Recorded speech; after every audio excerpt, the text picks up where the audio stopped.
ವಿಪಕ್ಷಗಳು ಕೇಳ್ತಾ ಇದ್ದಾರೆ. ಸಿಎಂ ಯಾವುದೇ ಕಾರಣಕ್ಕೂ ಕೊಡಲ್ಲ. ಕುಮಾರಸ್ವಾಮಿ ಅವ್ರ ಕೇಸು ಪ್ರಾಸಿಕ್ಯೂಷನ್ ಅನುಮತಿ ಕೇಳರೆ ಕೊಟ್ಟಿಲ್ಲ ಅಂತ ಸಬೂಬನ್ನು ಕೊಡ್ತಿದ್ದಾರೆ.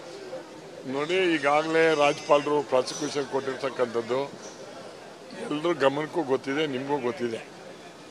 ಪ್ರಾಸಿಕ್ಯೂಷನ್ ಕೊಟ್ಟ ಮೇಲೆ ರಾಜೀನಾಮೆ ಕೊಡಬೇಕಂತ ಕಾನೂನಲ್ಲಿ ಇಲ್ಲ. ಆದ ನೈತಿಕತೆ ಅಂತ ಇದೆಯಲ್ಲ, ಒಬ್ಬರು ಲಾಯರ್ ಆಗಿದ್ದರು ಆ ನೈತಿಕತೆಯನ್ನು ಹೊಣೆ ಹೊಟ್ಟು ರಾಜೀನಾಮೆ ಕೊಟ್ಟರೇನಪ್ಪ ಅಂದರೆ ತನಿಖೆ ಮಾಡೋದಕ್ಕೆ ಒಂದು ಕ್ಲೀನ್ ಆಗಿರ್ತದೆ ಅಂತಕ್ಕಂಥದ್ದನ್ನು ಭಾವನೆಯಲ್ಲಿ ನಾವು ಪ್ರತಿಪಕ್ಷದವರು ಅವರು ರಾಜೀನಾಮೆ ಕೊಡಿ ಅಂತ ಕೇಳ್ತಾ ಇದ್ದೀವಿ.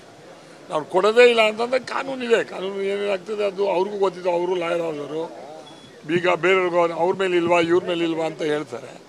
ಅವ್ರ ಮೇಲಿಲ್ವಾ ಇವ್ರ ಮೇಲಿಲ್ವಾ ಅಂತ ಹೇಳಿದರೆ ಅವ್ರ ಅಧಿಕಾರದಲ್ಲಿ ನೋಡ್ಕೋಬೇಕಾಗಿತ್ತು. ನನಗೆ ಗೊತ್ತಿರೋಂಗೆ ಆಮೇಲೆ ಪ್ರಾಸಿಕ್ಯೂಷನ್ ಇದೆ ಅವ್ರಿಗೆ ಕೊಟ್ಟಿದ್ದು ಅಂತ ಹೇಳಿದೆ. ಇದು ಸುಪ್ರೀಂ ಕೋರ್ಟ್ನಲ್ಲಿ ಸ್ಟೇ ಇರೋದ್ರಿಂದ ಅದ ಮೇಲೆ ಯಾವುದೇ ಆದಂಥ ಈಗ ಒಂದು ಕ್ರಮ ತಗೊಳ್ಳೋಕ್ಕೆ ಆಗಲ್ಲ. ಸರ್, ನಾಳೆ ರಾಜ್ಯಾದ್ಯಂತ ಪ್ರತಿಭಟನೆ ಕೂಡ ಮಾಡ್ತಾ ಇದ್ದಾರೆ. ಕಾಂಗ್ರೆಸ್ನವರೇ ಪ್ರತಿಭಟನೆ ಮಾಡಿದ್ದಾರೆ. ರಾಜಭವನವನ್ನ ಬಿಜೆಪಿಯವರು ದುರುಪಯೋಗ ಮಾಡಿದ್ದಾರೆ. ಕುಮಾರಸ್ವಾಮಿ ಅವರು ಒತ್ತಡ ಏರಿಸ್ತಾ ಇದ್ದಾರೆ. ನೋಡ್ರಿ, ಒತ್ತಡ ಏರಿಸ್ತಾ ಇದ್ದಾರೆ, ಮಾಡ್ತಾ ಇದ್ದಾರೆ ಅನ್ನೋದೆಲ್ಲ.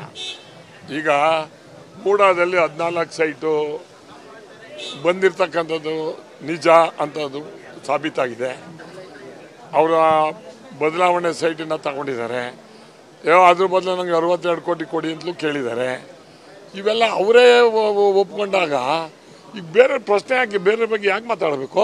ಕುಮಾರಸ್ವಾಮಿ ಅವರು ಸರ್ಕಾರನ ಅಸ್ಥಿತಗೊಳಿಸಕ್ಕೆ ಅಮಿತ್ ಶಾ ಜೊತೆ ಸೇರ್ಕೊಂಡು ಇವೆಲ್ಲ ಮಾಡ್ತಿದ್ರು ಅಂತ. ನೋಡಿ, ಕುಮಾರಸ್ವಾಮಿ ಅವರು ಮಾಡ್ತಾ ಇದ್ದಾರೆ ಅಂತ ಹೇಳ್ತಕ್ಕಂಥದ್ದು ಅವರು ಭ್ರಮೆ. ನಮಗೇನು ಈಗ ಅವಶ್ಯಕತೆ ಏನಿಲ್ಲ. ನಮಗೆ ಕೇಂದ್ರ ಸರ್ಕಾರ ಇದೆ, ನಾವು ಇರ್ತೀವಿ. ಅವ್ರಿಗೆ ಪಾಪ 135 ಜನ ಅಧಿಕಾರ ಕೊಟ್ಟಿದ್ದಾರೆ, ಚೆನ್ನಾಗಿ ಮಾಡಲಿ ಅಂತ ಕೊಟ್ಟಿದ್ದು. ಅದನ್ನ ಬಿಟ್ಟು ಇದನ್ನೆಲ್ಲ ವಾಲ್ಮೀಕಿ ಹಗರಣ ಮಾಡುವಂಥ ಕುಮಾರಸ್ವಾಮಿ ಅವ್ರು ಹೇಳೋರ ಅಥವಾ BJP ಅವ್ರು ಹೇಳೋರ? ಇವ್ರು ಮಾಡ್ಕೊಳ್ಳಿ ಅಂತ ಯಾರು ಹೇಳಿದಾರೋ? ಮಾಡ್ಕೊಂಡ್ಮೇಲೆ ಇಲ್ಲಪ್ಪ 187 ಕೋಟಿ ಇಲ್ಲ, ಬರೀ 89 ಕೋಟಿ ಮಾತ್ರ ಆಗಿರೋದು ಅಂತ ಇವರೇ ಯಾಕೆ ಹೇಳ್ತಾರೆ? ಅವರೇ ಒಪ್ಕೊಂಡ್ಮೇಲೆ ನನಗೆ ಗೊತ್ತಿರೋಂಗೆ ಸಿದ್ದರಾಮಯ್ಯನವರು ಬೇರೆಯವ್ರಿಗೆ ಹೇಳ್ಕೊಳ್ತಂತ ಇದೇನಲ್ಲ. ಹಠ ಹಿಡಿಬಾರ್ದು. ಇದರಲ್ಲಿ ತನಿಖೆ ನಿರ್ದೋಷವಾದ್ಮೇಲೆ ಅವ್ನು ನಿರ್ದೋಷಿ ಅಂತ ಪ್ರೂವ್ ಆದಮೇಲೆ ಮತ್ತೆ ಬರಲಿಲ್ಲ ಚೀಫ್ ಮಿನಿಸ್ಟರ್ ಆಗಿ ನಮಗೇನಾಗಬೇಕು? ಅದನ್ನೇ ನಾನು ಹೇಳ್ತಿರೋದು. ಅವರಿಗೆ ನೈತಿಕತೆ ಬಂದಿರೋದ್ರಿಂದ ಅದು ಇಮ್ಮಿಡಿಯೇಟ್ ಆಗಿ ಇದನ್ನ ತನಿಖೆ ಮಾಡೋಕ್ಕೆ ಅವಕಾಶ ಮಾಡಿಕೊಟ್ಟು ಅವರು ಚೀಫ್ ಮಿನಿಸ್ಟರ್ ಮುಂದುವರೆದ್ರೆ ಎಲ್ಲೋ ಒಂದು ಹಂತದಲ್ಲಿ ಎಲ್ಲದನ್ನು ಕೂಡ ಮರೆಮಾಚ್ಬೋದು ಅಥವಾ ಇನ್ನೊಂದು ಆಗ್ಬೋದು. ಅದಾಗಬಾರ್ದು ಅನ್ನೋ ದೃಷ್ಟಿನಲ್ಲಿ ನಾವು ರಾಜೀನಾಮೆ ಕೊಡಿ ಅಂತ ಕೇಳ್ತಿದ್ದೀವಿ. ಕಾನೂನಿಲ್ಲ ಅಂತ ನಮಗೂ ಗೊತ್ತಿದೆ, ನಾವು ಲಾಯರೇ, ಬಟ್ ಅವರು ಲಾಯರೇ. ಬಟ್ ಅವ್ರು ಮಾತಾಡೋದು ರೀತಿ ಇತ್ತಲ್ಲ, ನಾನೊಬ್ಬ ಲಾಯರು ಗೊತ್ತಿಲ್ವೇನ್ರಿ ನಿಮಗೆ ಅಂತ ಹೇಳ್ತಿದ್ರಲ್ಲ.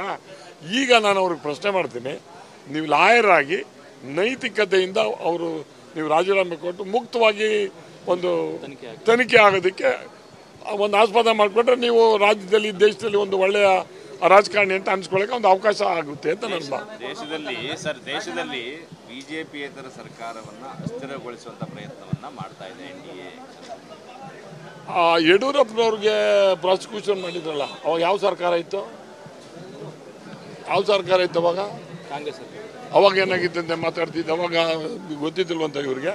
ಅವ್ರು ಹೇಳೋದು ಯಡಿಯೂರಪ್ಪನವ್ರದ್ದು ನೇರವಾಗಿ ಚೆಕ್ ನಲ್ಲಿ ಕೊಟ್ಟಂತದ್ದು, ಇದೆಲ್ಲವೂ ಕೂಡ ಸಾಕ್ಷ್ಯ ಇತ್ತು ಹಗರಣದ ಆಗಿರೋದು, ಭ್ರಷ್ಟಾಚಾರದ್ದು. 14 ಸೈಟು ಅಲಾಟ್ಮೆಂಟ್ ಆಗಿದೆಯಲ್ಲಪ್ಪ, ಚೆಕ್ ತರಾನೇ ಅಲ್ವೇನ್ರಿ? ಚೆಕ್ಗಳಲ್ಲಿ 14 ಸೈಟು ಅವ್ರ ಹೆಂಡತಿ ಹೆಸರಿಗೆ ಬಂದಿದೆ ಅಂತಂದ್ಮೇಲೆ ಚೆಕ್ ಏನು? ಆಮೇಲೆ 62 ಕೋಟಿ ದುಡ್ಡು ಕೊಡಿ ಅಂತ ಅವರೇ ಕೇಳೋರಲ್ರಿ. ಅದಕ್ಕಿಂತ ಇನ್ನೇನಾಗಬೇಕು? ಒಬ್ಬ ಮುಖ್ಯಮಂತ್ರಿ ಅದು 62 ಕೋಟಿ ಕೇಳ್ತಾರ ಅಂತ ಬರ್ಕೊಂಡ್ಬಿಟ್ಟು ಅವರೇ ತಗೊಳ್ಬೋದಾಗಿತ್ತು. Thank you.